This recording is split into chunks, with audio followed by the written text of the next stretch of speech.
Яавал яг бурханлаг байх юм. Яавал бурханлаг бус байх юм гэдэг ийм асуултуудыг бидний ямар нэгэн цаг хэзээ нэгэн цаг бодож бас ингэ зөөлж явсан байдаг.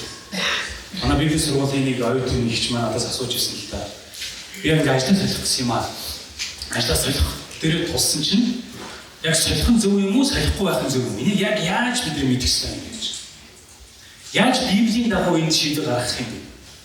Яавал дээр юм бэ гэсэн асуултыг асууж байгаа байхгүй. Хин энэ хариултыг өгөх юм гэж. Библиэлд яг надад ажлаа болоод энэ ажил руу орох гэсэн хариулт байх. Тийм эсвэл тийм хариулт байхгүй. Тэгэхээр би энийг яг яавал зөв болох юм бэ? Би эсвэл пастор дээр очих ёстой юм уу? Эсвэл өөр нэг арай нэг туршлагатай хүн дээр очих ёстой юм уу? Яавал зөв хариултыг гаргаж авах юм бэ? Өөртөө яг нэг баттаа гэж хүлээж аваад шийдвэр гаргах юм гэсэн. Ийм асуултууд байгаа шүү. Энэ жижигхэн зүйл дээр сарилэг энэ асуултыг асуудаг, томхон зүйл дээр ч гэсэн энэ асуултыг зэрэгдээ асуудаг. Яавал зөв сонголт шийдвэрүүдтэй бид амьдрах юм байдаг шүү гэж. Тэгээ ерөнхийдөө бол бид нэг зүйлийг маш сайн мэднэ. Бурхны үг бол бидэрт замыг заагаа хэлчихдэг тийм. Гэтэл зарим зүйл дээр яг Библи тодорхой ишлэл болоод үгээрээ тэр зүйлийг хэлээгүй байдаг. Тэгээ яавал энэ дээр бид хариултууд авах юм бэ гэсэн ийм асуултууд бидэнд байдаг тийм ээ. Бид нар Библийг харах юм бол Бурхны үгтэр ойр байх нь бидний сонголт болоод шийдвэрүүдийг зөв болгоно гэж хэлдэг юм. Яг ямар цамаар гэдэг нь хамттай тухай бас асуулцъя. Эхлэл номын 1:26-д бид товчхон дурдах юм бол ингэж хэлсэн байдаг. Бид дүр төрхийгөө дагуу бидэнтэй адилхан хүнийг буй болгоё гэж Бурхан хэлсэн байдаг. Тийм ээ? Тэгээд тэднэр далайн загас содоргуун шууд малад уус бүх газар дэлхийн газраар мөрөлдөг бүхнийг захируулъя гэж Бурхан айлцсан байдаг. За би хожиг гэрээ нэг ишлийг хаад дурдлаа.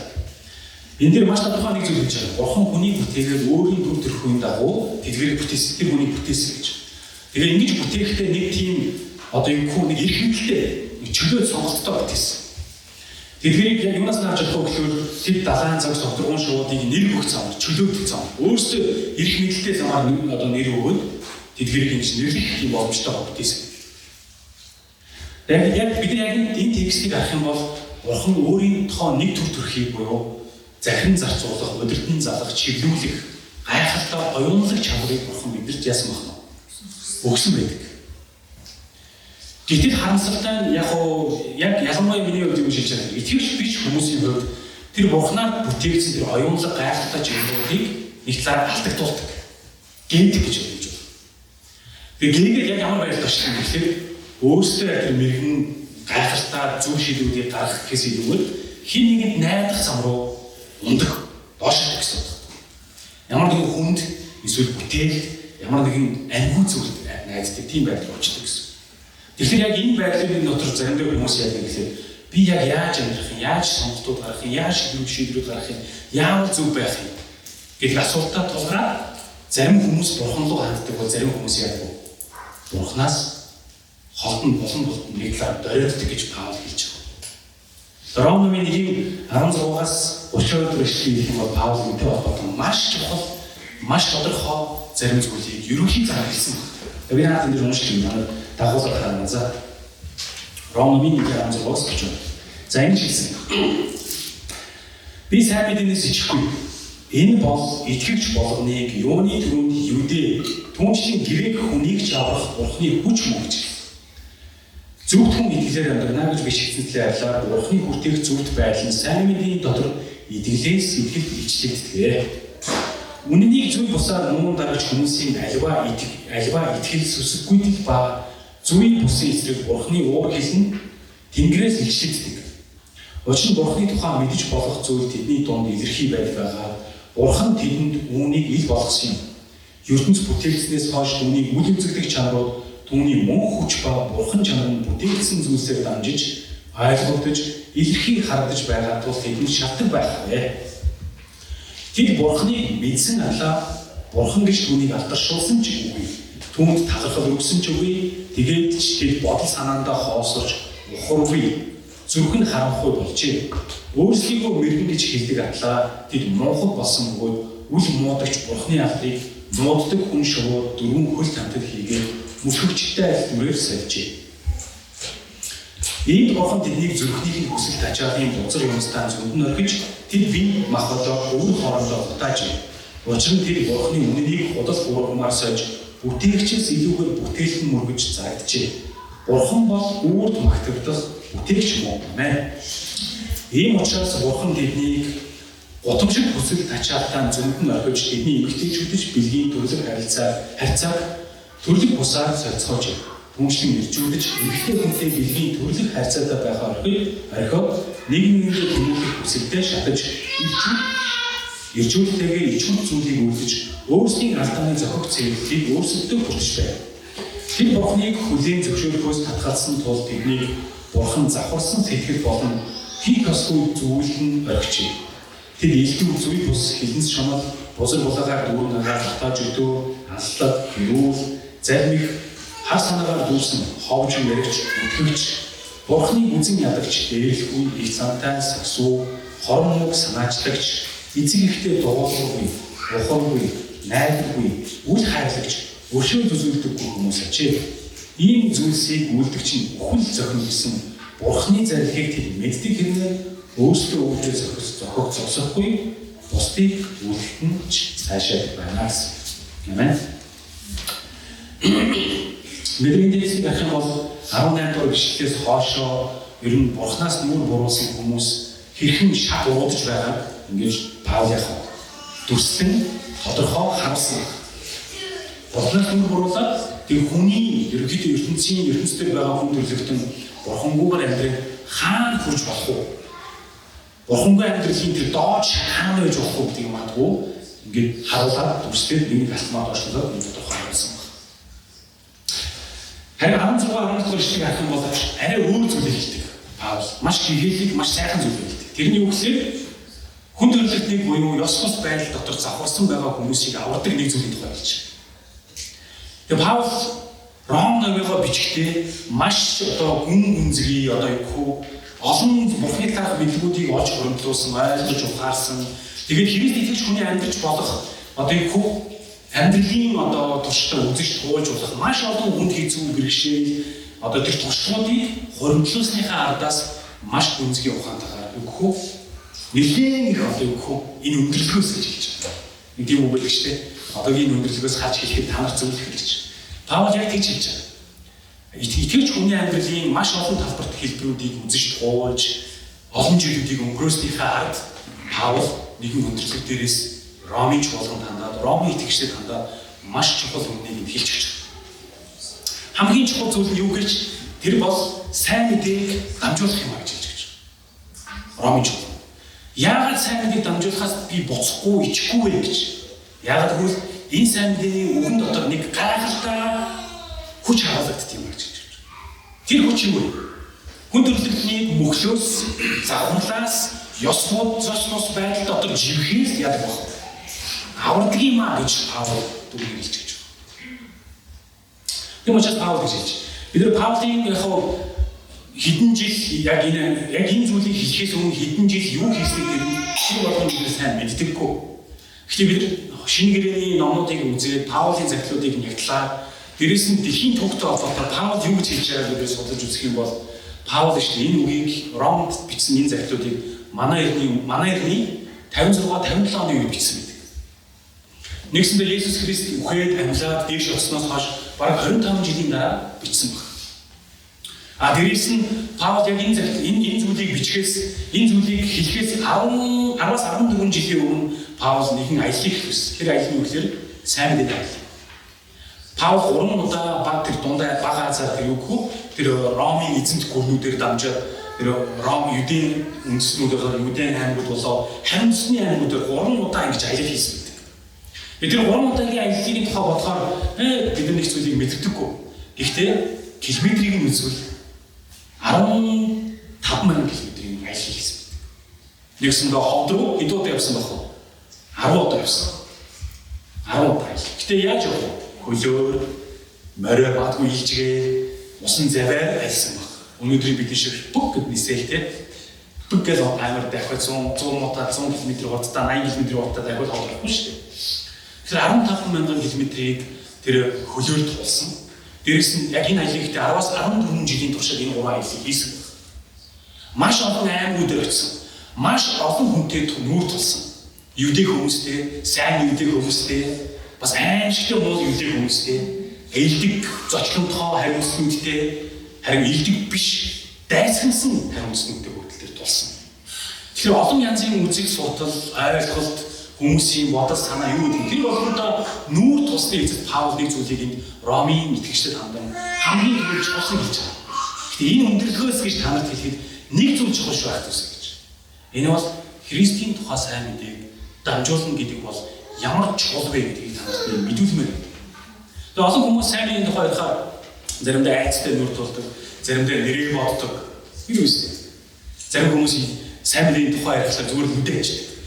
Сайн мэдээг ярихлаар миний хийх ажил биш. Миний хийх ажил би зүгээр энийг сонсох. Харин зүгээр энэ сайн мэдээг ажлыг бусад хүмүүс нь хий. Өөрөөсөө жоохон зайлуулж хэлдэг. Гэхдээ Паул юу гэж хэлж байгаа гэхээр би хизээч энэ сайн мэдээ ярих ажлыг өөрөөсөө зайлуулмаар байна. Би сайн мэдээг хийх бусад хүмүүсийн ажил гэхээр би зүгээр хай сумаар. Би энэс ичмээргүй. Ямар нэгэн боломж байгаад бололцоо гараад тэр цаг нь отоо үнэн таараад сэдвэн сөгдөөд ярих юм бол би энэ сайн мэдээг тохиолдоос хизээч буцахгүй гэж хэлж байна.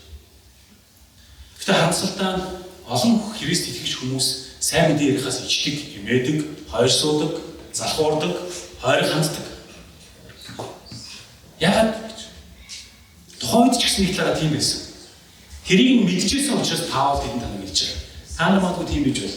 Гэхдээ би дахиад сануулъя. Сайн мэдээ ярихаас хизээч таныг хойш суудаг. Хэрвээ хойш суудаггүйсэн бол Паул энэ зүйлийг хэлэхгүй. Хизээ ичдэггүй байсан бол энэ зүйлийг хэлэхгүй. Айдаггүй байсан бол энэ зүйлийг хэлэхгүй. Тэг ичдэг байсан, айдаг байсан, нэмэдэг байсан, залхуурдаг байсан, хойш суудаг байсан.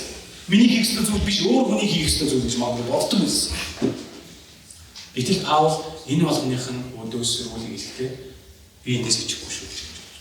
Өнөөдөр итгэж шиг бид бас нэг зүйл бодох хэрэгтэй. Би яг аль талд нь явж байгаа юм гэж. Үннийг буюу Бурхны үннийг хэлэхээс би хойш суудаггүй гэж. Нэг манай ерний 65 оны нэгэн алдартай, би нэрийг мартчих, нэгэн алдартай хүн. Гэхдээ философч илүү нэгэн хүн ингэж хэлсэн. Үнэн бол хизээч яахгүй лээ. Үхэхгүй. Харин үннийг хэлж байгаа хүн үхэх ёстой болдог гэж хэлсэн. Юу гэсэн үг вэ? Иесус Христийн тухай сайн мэдээ бол үнний үг, Бурхны үг бол хизээч үхэхгүй. Гэхдээ энэ үгийг хэлж байгаа зарим хүмүүс магадгүй үхэн гэж хэлж байгаа. Тэгээ бид яг Ром номыг Паулын манай ерний 57-58 оны бичсэн гэх юм бол дөнгөж 5-6 жилийн дараа яг сайн тэр нэг үнэн үхэхгүй үннийг хэлж байгаа хүн үхдэг гэдэг тэр зүйл яг бодит амьдрал дээр өрнөсөн байдаг. Манай одоо яг тухайн 65 оны үед хаанч гэсэн Ромын хаан Неро гэдэг хаан итгэгчдийг яасан хавчиж хүс тэмдэрч гэсэн. Итгэгчдийг хөнөөхийн тулд тэр бүр хийж боломгүй аимшигтай зүйлийг сэлж хийжсэн. Ромын бүх улстай ярих тэр үгүй Ром хотынхоо 3-2 чөлөө 1 чөлөө тэр яасан гадаж бас өөр. Тэгчээд итгэгчид энийг хийлээ штэ гэж хэлээд итгэгчдийг барьж авч хөнөөжсөн. Дээрээс нь итгэгчдийг барьж аваад чи итгэх Христэд итгэдэг үү? Чи сайн мэдээг танхаараа тараадгүй гэж хэлээд тийм гэж хэлэх юм бол тэр хүн үхчихсэн. Үнэн хизээж зогсохгүй харин үннийг хэлж байгаа хүмүүс үхчихсэн. Тийм учраас өнөөдөр бид нэр заримдаа энэ зүйлүүдийг бодохдоо сайн мэдээний төлөө би нэг нүрээ хуглан байж магадгүй нулимуулан байж энэ зүйлийг зөрөгтэй хэлж байгаа юу юу гэж Паултай адилханаа. Паул яг тэгвэл 10 хэдэн жил сайн мэдээг тунгаглаж амьдрахдаа тэр чулуудуулаад үхчихжээ гэж хэлүүлээд байгаа хотын боломжноос гаргаад шидэгдэж байсныг бидний сайн мэдээний номоос маш тодорхой харагдаж шүү дээ. Тэгэхээр бид нар сайн мэдээний төлөө ямар зорилготой ажиллаж байгаа вэ? Ах дүүс гэж. Ямар зүтгэлтэй үйлчилж байгаа вэ? Үүнийг хийхин төлөө та 7 хоногийн эсвэл сарын тухайн жилдээ ямар хүнд хэдэн хүнд эсвэл сайн мэдээг онцгойлон дамжуулж түгээж дагтуулахыг зорж байгаа гэдгийг бид нар нэг талаас бодох хэрэгтэй болж байна. Бид нар товчхонд дараагийн эсвүүдийг харах юм бол ингэж хэлсэн. Үннийг зүвий бусаар нүүн дарагч хүмүүсийн альва итгэл сүнсгүүдийг ба зүвий бусын эсрэг Бурхны уур хэлэн тэнгэрээс ичдэг гэж хэлсэн. Энд ямар хүмүүсийн тухай хэлж байгаа вэ гэвэл сайн мэдээг хүлээж авахаас татгалзаж байгаа тэр хүмүүст хүртэх Бурхны уур хэлний тухай хэлж байгаа. Бурхны уур хэлний хоёр янзаар илчилдэг гэж хэлдэг нэг талаар. Нэгдүгээр Бурхны уур хэлэн эцсийн шүлтийн өдөр илчлэгддэг. Бурхны хүлээж аваагүй татгалцсан хүмүүс эцсийн өдөр тэр чигтээ мөнхөгтэй явдлаар орчдөг. Хоёрдугаар Бурхныг хүлээж аваагүй хүмүүсийн хоёр дахь Бурхны уур хилэн хүртэж байгаа хэлбэр нь юу гэвэл тухайн цагтаа хүртдэг. Тэгээ яаж тухайн цагтаа хүртдэг юм бэ гэдгийг Паул энд ингээд нэг шат уруудуулж байгаа юм хэлсэн. Тэгээд Бурханаас нүгэр буруулаад тэгээ Бурхан тэднийг зүрхнийх нь ёс бус байдалд нь зөнд нь орхисон учраас тэд нар яасан? Хийм шүтэнүүд рүү иргэсэн гэж. ертөнцийг бүтээсэн Бурханд нь итгэл найдвар өгөх биш, харин бүтээгдсэн эд материаллык зүйлсүүдэд буюу уул ус, ургамал амтан, ан гөрөө одоо юу гэдгийг тэр болгон руу хүмүүс шүтэж хэлсэн гэж. Бидний нэг зүйлийг амар сайн ойлгох одоо итгэж хүмүүсийн нэгдүгээр Бурхан хамгийн тэнгэрлэг юм. Дараа нь хүн төрлөختөн бид тэгээд ан амьтад ургамал бүтээл гэж байдаг. Тийм үстэй шатааллах юм бол гэтэл нөгөө хоёрдугаарт байгаа хүн маань гуравдугаарт байгаа хүний нөгөө бүтээлээсээ ч долоондор байдалд өөрийгөө аваачдаг гэсэн үг. Бурханаас нүгэр болох юм.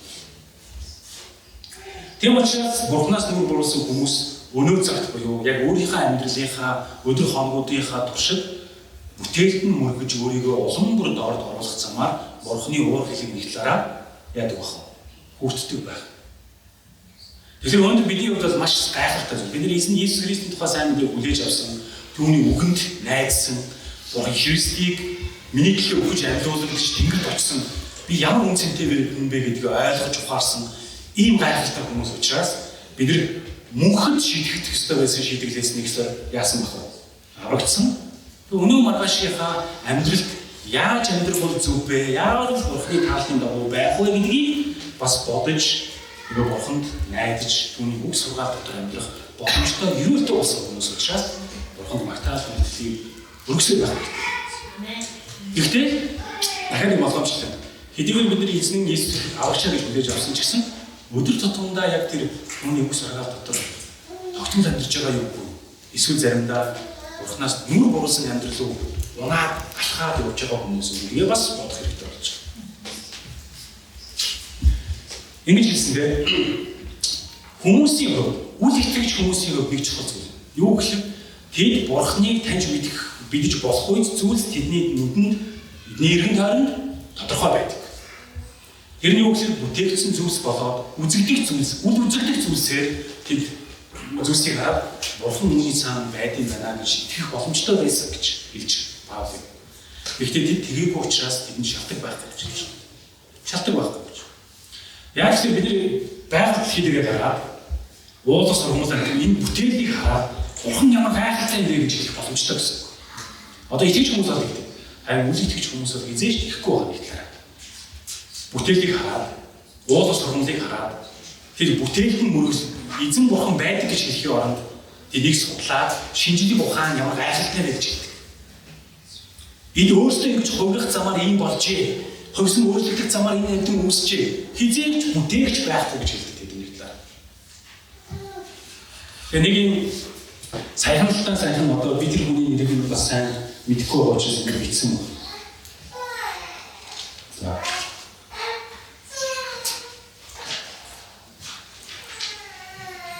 А тэг Голландын уран бүтээлч Бернаут Смайл хүмүүс мэл юм уу гэдэг нөхөр. Яасан гэхээр тасалгааны температурт үүлийг бүтээсэн юм. Тасалгааны температур ийм өрөөнд дотор үүлийг бүтээсэн гэж. Тэр үйл нь нэг 10-30 секунд байгаад оршоод тэгээ алгаддаг. Тэгээ энэ зүйлийг бүтээсэн дараа хүмүүс амар их шашин батж байгаа. Вау, ямар гайхалтай хүн бэ гэж. Ямар мундаг хүн бэ? Ямар амар лаг одоо шинжлэх ухаанч гэж. Ямар бүтээлч юм гэж. Яг нөгөө талд нь олон хүмүүс наач хуурамч бодлоо зүгээр яг үлдээ бол адилхан биш ээ гэсэн ийм хүмүүсээс гарч байгаа. Тэгээ юу гэсэн утгатай гэхээр хүмүүс ингээд үүлийг бүтээхээр асар олноороо тэр хүний ямар өндөр юм бэ гэж хэлдэг. Магтан сайшаа тий. А гэхдээ бид тийшээ харахад үйл байж байгаа. Тэр үүлийг хараад Бурхан мань та ямар гайхалтай бүтээгч нэг юм бэ гэж хэлэх хүн цөөхөн байдаг гэсэн үг. Уулаас ургамал амьтыг хараад ямар гайхалтай бүтээг вэ? Ирвэхийг хараад ямар гоё бүтээг гэсэн би Бурхан мань та гэж хэлэх хүн итгэгчдээс бас итгэгчдээс хязгаарлагдаж байгаа юм талаа. Үл итгэж хүмүүс гэж хэлэхгүй. Тэр хүмүүс бол юу гэж байгаа гэхээр Паулийн хэлж байгаа.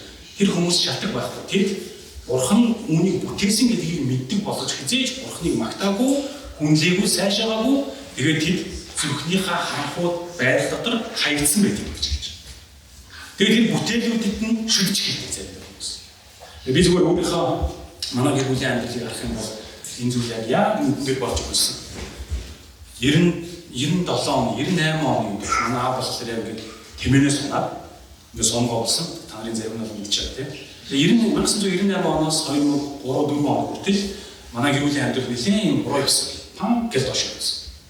Нөгөө аав хүүгийн харилцаа алга болсон, эхнэр нөхрийн харилцаа байхгүй болсон, дүүнэр ах дүүгийн хооронд харилцаа байна. Дандаа юм 10% хүмүүсийн тийм амьдрал өдөр болгон мэдэр тохиолдож ирлээ. Яг л аав нөгөө сонгоо болсноос болоод ууралдаг, бохонд, аргууд маш олон хэцүү зүйлүүд. Тэгээ тэр нь бидэнд амар юм сөрөг юм харилцаа бий болгочихсон. 4-5 жил болсон. Тэгээ би сангийн 7 октябрь 23 удаа спиртэнд явдаг гэсэн юм. Тэгээ аав наа спиртэнд явуулахдаа аль минийх үү гэж энийгээл яриад амар гоё ингэ мөнгөөгөө спиртэнд явуулаад тэрийг нь авч ирээд уугаад орой амар. Тэрийг нь мэдсээр байж амар ингэ над сайн хандмал мөнгөний аваа баярлаж юм авчаад нэг чихэл явж чичээд орой нэрэл тэгээ зөв боомсоо нийтлээ. Тэгээд яг энэ амьдрал донд ээж аваар эцтэй яасан гэхээр хүмүүс таньчихсан. Бөөд дуудсан, лам дуудсан, маш олон арга чанар. Тэгээд би сандгийн зөндөө олон намар ирсэн уурлаас гэрч сумын гэрч мундрал бөө ламгийн ирээл бөө юм болоод нэрийг амар хайртай юм үзүүлээ тий. Тэгээд дараа нь ийм сандгийн нэг юм бугны зургийг ингээд амар гой бугны зураг ингээд жаастуулаад энийг тавиал та нар энийг шүт. Тэгэх юм бол таны амьдрал гой болно байх шүү. Тэгээ шүтсэн. Тэгээ миний амьдрал ингээд бидний амьдрал миний амьдрал пакаж болчихсон. Гэтэ ямар үед тэр өөрчлөгдсөн гэхээр аав яг Христийн тухай сайн мэдгийг телевизээр сонсоод тэгээд яг 2-3 хоногийн дараа нэг пастор аавын найзыг дагаж ирээд сайн мэдээ таагаад тэгээд шалгуулсан. Нөгөө нэг амар хүн чинь амар сайн аав, амар сайн хайм тэгэл нөгөө бүх амьдралын юм амар өөрчлөгдсөн байна. Яг юу ч хэлэх хүмүүс бурхангүй байвал амархан доош болдог. Харин бурхантай байх юм бол амархан дээш хэлээ. Эзэн хүмүүсийг өөрчлөлтийг эзэн яг манай аавыг өөрчлөсөн санаа таамаас учраас би яг энэ зогсож байгаа хэлээ. Тэгээд яг гэрчлэлд бол яг миний хувийн гэрчлэл юу гэвэл эзэн аавыг минь өөрчилсөн, манай гэр бүлийг өөрчилсөн. Тэгээд би хэлдэг хамгийн сүүл би итгэсэн гэж. Хамгийн сүүл би итгэсэн байна. Бараг аавыг итгэж болсноос 5 жил байна гэсэн. Тэгээд миний итгэл ирсэн шалтгаан бол яг нэг хүний өөрчлөгдсөн амьдрал байсан. Эзнийг магтан алдаршуулах байсан. Тэгэхээр тэр хүн сайн мэдээ хүрсэн учраас, аав нь сайн мэдээ хүрсэн учраас би итгэж болж байгаа. Тэгээд Паул хэлж юм те. Сайн мэдээний дотор нэг хүч байна. Энэ бол өнөөгийн ёс бус байдлуудаас аврах хүч байдаг юм сайн мэдээ. Эцсийн өдөр бас мөнхийн амийг өгөх гайхалтай хүч байна. Тэгэхээр өнөөдөр яг энэ сайн мэдээний үгийг сонссон бид нар яг урам зоригтойгоор уучлах хэрэгтэй байхгүй гэтлээ. Өнөөдөр та асуугаа. Та итгэж зогсож болохгүй.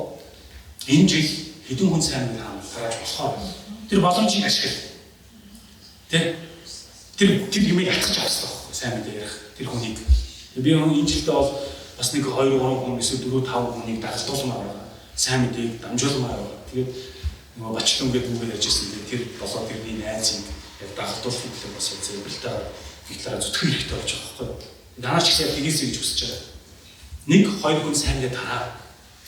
Альфа хий хөвчлэн дагалтуул уулз энэ сайн мэдээний үгийг ярьж өг тий зарим нь итгэх зарим нь итгэхгүй гэхдээ тэр хүний эзэн аврах байхаа гэсэн итгэлээр энэ сайн мэдээний үгийг дамжуулсаар байгаасаа гэж таадгийг бас ятах нь урамшуул байна.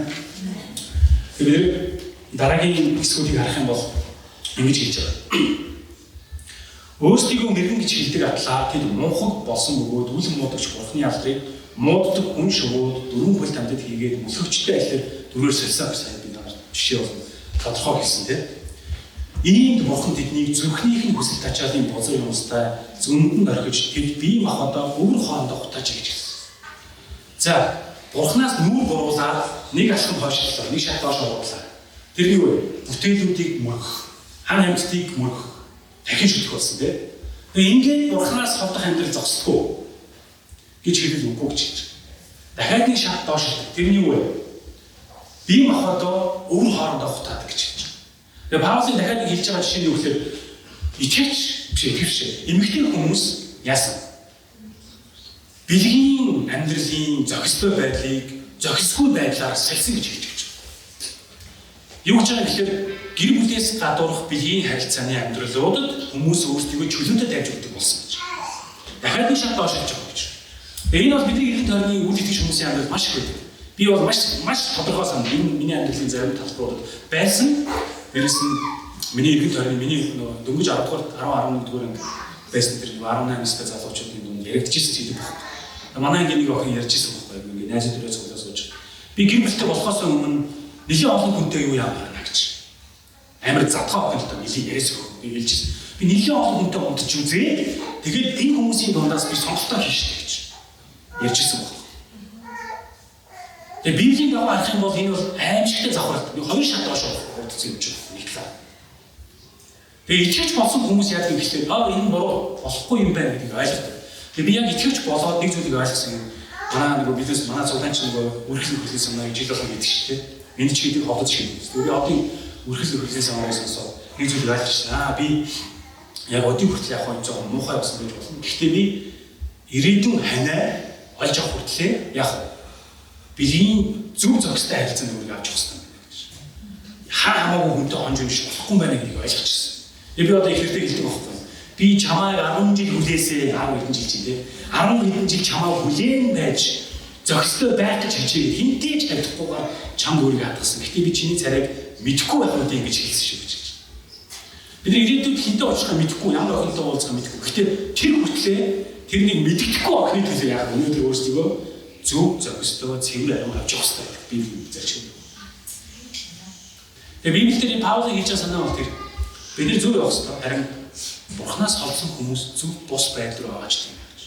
Дахиад нэг шат оролцдог зав юмдээс дахиад нэг шат. 3 дахь шат уруудаж байгаа. Тэр нь юу гэсэн чинь эрэгтэй хүмүүс эмэгтэй хүмүүст шунан тэмүүлэх, хүсэн тэмүүлэх энэ чинь зохистой явдал шүү дээ байна. Энэ нь алдагдаад биедээ яасан. Татагдаж хэлсэн гэж байна. Эрэгтэй хүндээ татагдаж, эмэгтэй хүндээ татагдаж эхлэх ийм байдал руу Бурханаас холдсон учраас дахиад нэг шат доош онд юм гэж байна. Бидний эрийн тойрныхаа арах юм бол ийм зүйл заримдаа ойрхон заримдаа хол ийм зүйл болж байгаа шүү дээ тийм ээ. Завхаарахтаа тэгээд ижил хүсний завхаар явж байгаа. Тэгээд Бурханаас нүүр буруулсан хүмүүсийн амьдрал дахиад нэг шат руу ингэж онд юм аах гэсэн. Тэгээд би дахиад нэг асуултыг асуусан. Энэ байдалд орсон хүмүүс яах вэ? Тэд найдвар бий юу? Найдвар бий юу? Бизнес сургуулийн багш гэж асуудаг гэсэн. Найдвар бий юу? Найдвар юм шиг санагдчихсан чинь найдвар байгаа ах гэсэн. Тэд сайн мэдээнд итгэх юм бол хүлээж авч сонсох юм бол тэд өнөөдрийн ус бус байдлаасаа болоод мөнхөд авах тэр шийтгэл буюу мөнхлөөсөө яах вэ? Аврагнаа. Энэ гайхалтай зүйл байхгүй. Тэгэхээр бидний эргэн тойронд байгаа хүмүүс хэдэн ч шат доошоо урдсан байж болно. Тэдэнд ямар найдвар вэ? Сайн мэдээг дамжуулаад сайн мэдээг хүлээж авах тийм найдвар байгаа гэж байна. Амин. Тийм учраас ийм гайхалтай хүчийг агуулсан Бурхны үгийг бид нэг талаараа яг урдаа барьцсан явж байгаа. Зөвхөндөө хийсэн явж байгаа. Амаараа хийх хэрэгтэй болж байгаа. Тэгээ манай охин өчтөр ярьжсэн байна. Миний охин чинь дүүгээ 50 өмнө чимээгүй болоход чимээгүй болохыг хэлээдэгтэй гэсэн чинь манай охин ээж миний ам ятаад байна. Дүүдээ очиад чи чимээгүй гэж хэлэхдээ ядарч юм биш үү? Тэрэн шиг бид нэр сайн мэдээ ярихдаа ядарсан гэж болохгүй байхгүй нэг л. Тийм үстэй. Сайн мэдээ ярихдаа бид нар ядарч болохгүй. Сайн мэдээ ярихдаа бид нар яах вэ? Хоёр сууж болохгүй. Сайн мэдээ ярихдаа бид нар ичиж болохгүй байхгүй байх тус. Тийм үстэй. Энэ гайхалтай хүчээр авсан юм. Өнөөдөр хүртэл яг ингээд итгэж хүмүүсийн Христийн төлөө хаанчдын төлөө гэж хүч болж байгаа тэр үг биш тэр нэг хүч биш тийм. Тэр бол надаас биш үү? Бидрээс биш. Бурханаас өгдөг байх тус. Тийм учраас бид нар та бүдийг урамшуул бити ядарсан гэж бити зориггүй гэж бод бити чадахгүй гэж бод бити нүрмгий биш гэж хэл. Харин эсний үг хүчтэйгээр эрх хэлтэйгээр тонхоглол тэр үгний үр ажиллах гэдэг Паул тодорхойлсон юм байна. Эзнээс нүүр буруулсан хүмүүсийн завхаарал тэгээд зогсдгүй байх тус гэж. Эмэгтэй хүн төрлөх бэлгийн харилцааг төрлөх бус болгоод эрэгтэй хүн төрлөх харилцааг төрлөх бус болгоод зогсдгүй. Үгүй ээ. Бурханаас холдсон завхарт амьдрал урууданд орооцсон байгаад улдаа өрсөн ч гэсэн тэрний цаана дахиад их шат байна. Тэр нь ямар шат юм гэхэлэр тийм хүмүүс өөрсдөө хийгээд зогсохгүй хэнийг хийлгдэг вэ? Бусдыг хийхэд нь уриалдаг. Бусдыг хийхэд нь уриалдаг. Яагаад завхарсан хүн ганцаараа завхараад хандгүй? Өөр хүнийг дагуулад хамтдаа завхаар хийж хэлт юм бэ гэж. Яагаад гэж Яг л тэд өөрсдөө тэр нь буруу гэдгийг мэддэг. Зүрхэндээ. Гэхдээ ямар үед тэд жоохон таньшиг болдог гэхдээ хажуудаа 2, 3, 4, 5-аа болох үедээ адилхан шиг нэгдээ гэж хэлж байгаа тавьчихлаа явах гэж байна. Тийм л үү. Тийм учраас Паулын хэлж байгаа зүйл тэр 32 дугаар эшлэлээр ийм зүйлсийг үйлдэх чинь хүл захин гэсэн Бурхны зарилыг тэд мэддэг хэрнээ өөрсдөө үйлдэл зогсохгүй бусдыг үйлдэхт нь ч яадаг гэж сайшаа тийм юм гэж байна. Чи автусаа нэг зүйлийг бид маш сайн ойлгохтой. Өнөөдөр бид итгэж болсон Бурхны ерөөлийг буюу авралын хүчийг авсан. Өнөөдөр бидийг зөвхт амьдруулах боломжийг хүлээгээд авсан. Тэ зөв одоо сонголт шийдвэрийг гаргах тэр боломжуудыг бид эзний үгнээс хүлээгээд авсан хүмүүс. Гэхдээ нэг зүйлийг ойлгох юм бол бидний иргэн тойронд энийг ойлгоогүй хэрнээ өөрсдөө завхраад өөрийг ч завхруулах гад сайшаагаад тэгээд явж байгаа хүмүүс асар олон байгаа учраас зүгээр сууж болохгүй гэдгийг ойлгох хэрэгтэй болж байна. Бидний зүгээр сууж болохгүй байх тусам ямар нэг байдлаар эзний үгийг дамжуулдаг сайн мэдээ тунхагладаг хүмүүс байх нь эзний хүсэл юм аа гэдгийг ойлгох хэрэгтэй. Амин. Амин. Тэгээд та нарын 28-аас 32 дугаар ишлэлийг цуглаан тарсан дараа гэртээ очиж дахиад нэг уншаад үзээрэй.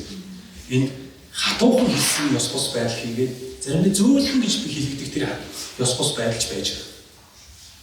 Аимшигтай хэлж байгаа донд нь эцэгхээр хүмлэхгүй гэж хэлж байгаа шүү дээ. Эцэг ихтэй дуулахгүй байх гэдэг үг хэлж байгаа шүү. Тэгэхээр эдгийг бид нэр амьдралдаа хийцэн явж байгаа юм биш үстэй айлын талтай. Харин эзэнтэй ойр байв. Эзний үгэн дотор байв. Тэгвэл та нар яг уу зөвхт байх амьдралын арга ухааныг судалж авах боломжтой байна.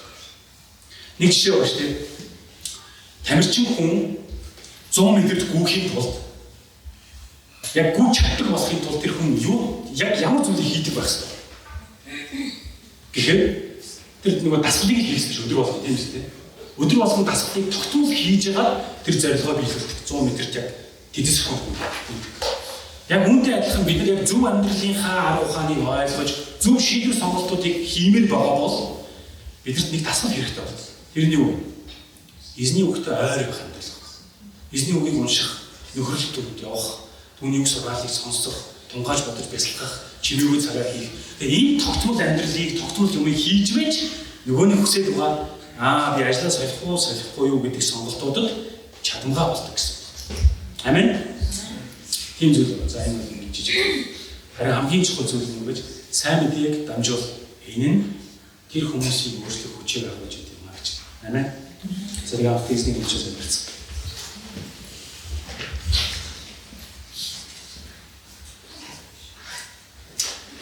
Хайртай эзэн бурхан минь бид таны өмнө талархан залбирмаар байна эзэн бурхан.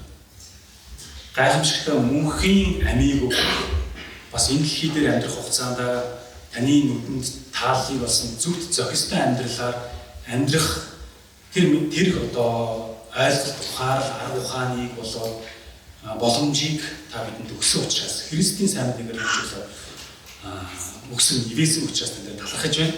Тэгээд бид энэ үгийг хүлээж аваад үр хөвгттэй болоод найз нөхдөдөө гэр бүлийнхаа гишүүдэд бас яг үгээрээ болоод өөрчлөгдсөн амьдралаараа тэр зүйлийг дамжуулж сайн мэдээг тунхагладаг хүмүүс байгаа эзэн бурхан. Сайн мэдээг дамжуулах, тунхаглах, бусдыг дагалдуулахаас бид хойш суудаг биш. Огт тэмүүлэлтэй олддог хүмүүс байгаа.